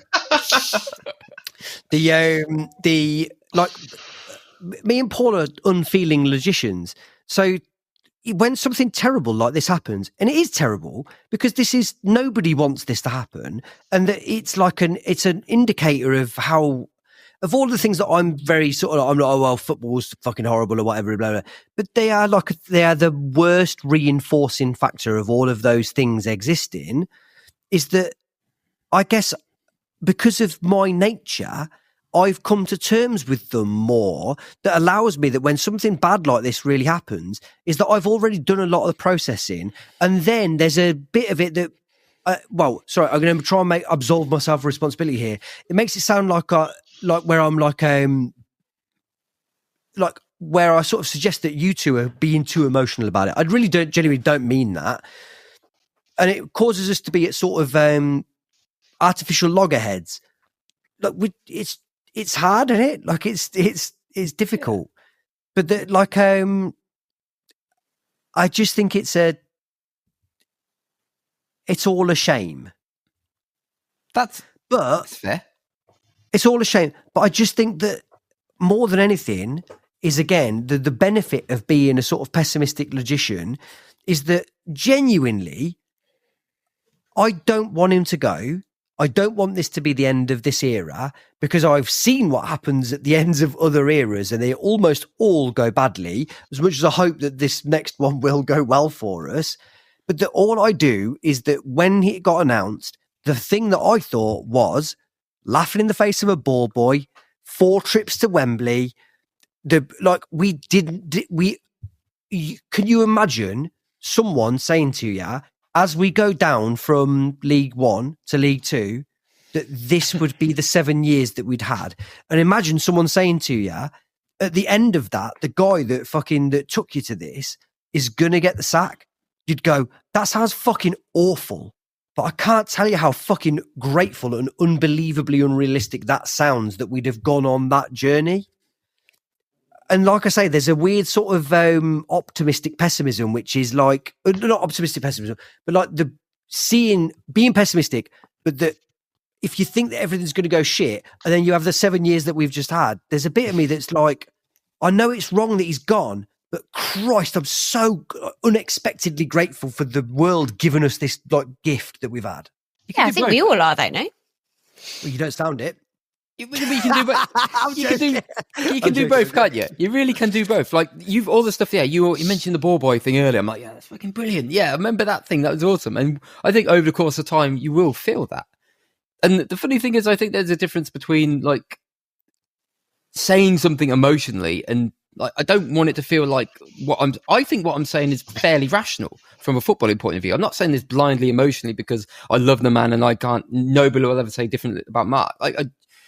You want to talk to me rationally about some of the stuff he's done, that's fine. But I think it's a fair thing to feel a whole range of stuff. So I will eventually feel the way you're feeling, I think. No, hang on a second. But what I want to be clear about is, what I'm saying is, people are different and they can feel whatever they want to feel. And when you say, I feel like this, it's not implicit that I'm saying to someone else, you should feel differently. No, not at all. But what I'm saying is that I don't want you to feel like I'm feeling overly emotional. Maybe that's defending myself, but I feel like I'm saying this because I think it's a rational thing to think Mark Robins still deserves to have his job. I think that's important. I don't at all. That's why I'm saying that, is that actually what, fuck me, we're all telling each other what we're saying. No, I get it. I go for it. What I'm saying is that look, when I'm saying I feel differently, is that it just doesn't mean that I think that you're No. wrong. You just And I think process that's the it same differently. Yeah. That's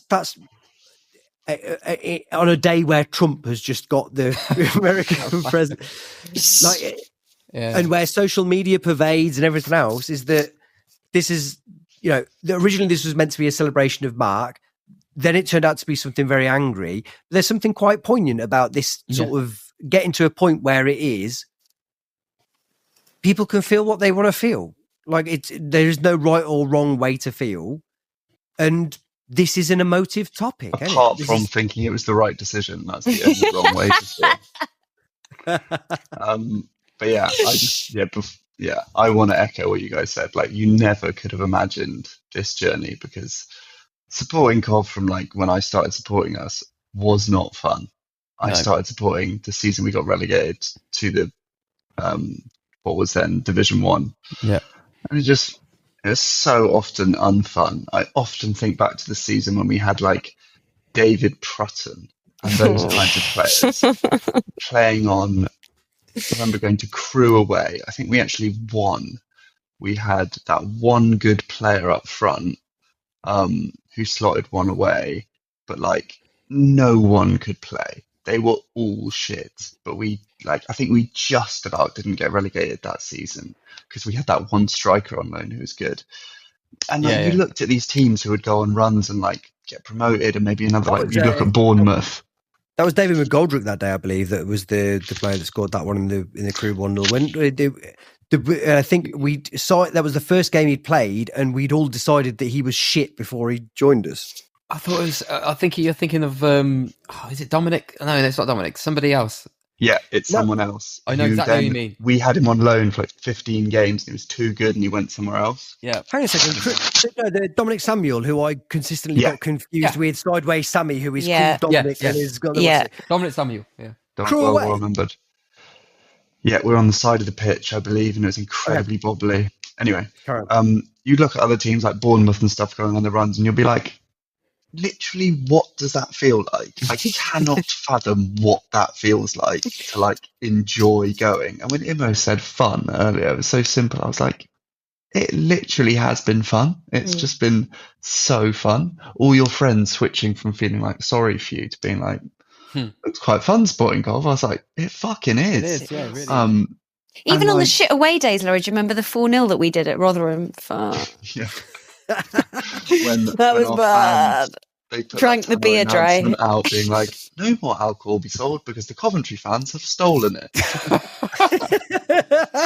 Such a proud moment. What a day. But yeah, just like, I could never have dreamed. The only thing in your speech, Joey, that I could have imagined was us then firing the manager at the end. Yeah. That makes sense. This whole thing is made I guess we were due by this ending. It was good. It's going to happen. Yeah. It's been absolutely unreal, like just unreal. And this might be, and this is where I really come into my own realm here. This might be as good as it gets, right? Yeah. Well, you will never guess whose Wikipedia page I'm on now. Michael Doyle. Manager of Woking. I could get on board with that. 29% win rate. I deleted Twitter because it's 2024 and what a fucking cesspit, right? But I've put it back in today because of obvious reasons and needing to see what was going on. Then I went back to my thing. I've got lists. I've got a list that is every COF player that I'm aware of that's on Twitter. Yeah. And that there has been a number of, it was like a very small handful of funny things. But that last night, Carl Baker unfortunately tweeted, big developments for me about to land. We'll let you know. Just imagine. I mean, that's not bad. I mean, even with the anger and everything for you two more than me, is if tomorrow, if this podcast dates more badly than the last one that we did, which is Doug has fired Robbins without even knowing who's coming in. And then tomorrow, before we even put it out, Carl is there on the... Carl has returned. The prodigal son. Like, you all liked him, didn't you? He was fine. The only two players the only two people involved in the club that have existed with a first name and not a second name, Carl and Mark. All capital letters, yeah. All capital letters. The club are like, we not annoyed. We're disappointed to announce the second of Mark, but welcome Carl! Carl! Oh. Even within your anger, I'm sure that you two would have to admit, well, that is funny. That's tweet-worthy, yeah. I'd have something to say. We've just sat the best manager that we've had in our lifetime, and we've replaced him with Carl Baker, who replaced him with an anagram. Yeah, great. It's just a dad. It's just he's not even playing for Nuneaton. His son plays for Nuneaton. Oh man. Oh fuck. So yeah. I'm glad that I feel like we should end it there, because I feel like that was a point at which there was some loggerheads, but that we've coalesced into a point of understanding and acceptance. Yeah. Had a few laughs. That's fine. Except for me and Laura. Well, I'm more mean between each other, who, I will never accept Laurie, obviously. I've got nothing to hold up. I'm just going to get my screenshot ready. This is an important moment. For the listener, we're all holding up relevant Mark paraphernalia. I do think that, it's probably for the best that maybe we take a screenshot of this with all of us marked up somehow. I don't know how to do it on my laptop. Neil, you're technical. I'll do one. Don't you worry. But you need to do something marky. What you got? Yeah, hang on a second. No teeth. This is great listening, by the way. I'm gonna have. Hey, there we go. This is it. But this is a moment in time. We need to. This will go out. We'll find a way to get this out with the podcast. Mark's messenger on Earth, AD Vivish. I can't find the one that I want, but nobody will tolerate listening to this. Come on, Joe, you've got to mock this up with like Doug King as the person in the headlock. That's such a bad picture to choose, Joe. But you got to remember the kind of the technicality of the podcast. Who's going to listen to another 2 minutes of me being like, hang on a second, I reckon I can find Let me find that great moment. Right? Yeah. When have you ever been concerned about putting out a bad podcast? There we go. Well, you haven't been up for 2 years. You're not allowed to say anything, are you? We must be close to 300 episodes, and it's not happened yet. So, right, that's enough of that. I've done 3 screenshots. So yeah. Joey, seriously though, can you mock this up with Doug King's face in the headlock, please? I mean, that's again. If I go through some sort of mad editing job through this and sort of just cut it up into an hour where it's just spliced Neil being like, I actually think that Robin right time to go. Me being like, but do you not think that it was unfair? Robbins, bastard. It wouldn't be bad. It'd be the last podcast we ever do that didn't even exist, but it is what it is. Right. We did it, guys. Well, covered all the bases there. It's a funereal feel to it. It's an hour. It's nearly 2 hours. It's the longest one we've done for a long time. Oh, we were due, weren't we? We were due. Okay. The all that leaves us to do is to say, let's have a look at the Derby game. So, Neil, it's